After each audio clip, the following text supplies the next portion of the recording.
ఈరోజు ప్లాస్టిక్ ఉంది, చాలా ప్రమాదకరం. నిన్నే మా కృష్ణయ్య గారు ఒక ఆర్టికల్ రాశాడు, చూశాను.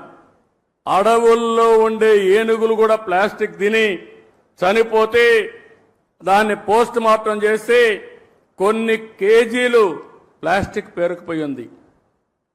అంటే ఎంత ప్రమాదం మీరు ఆలోచించండి. ఈరోజు మనం తినే తిండి కూడా ప్లాస్టిక్ అంతా ఉపయోగించిన తిండి మనం తింటున్నాం. మన పొలాలకేసి అవి అదే విధంగా తయారయ్యే పరిస్థితి వచ్చింది.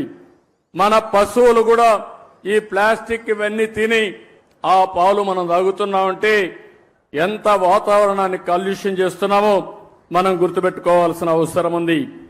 అందుకే ఈ ప్రభుత్వం స్పష్టంగా స్వచ్ఛ ఆంధ్రప్రదేశ్ 3వ శనివారం నిర్వహిస్తున్నాం.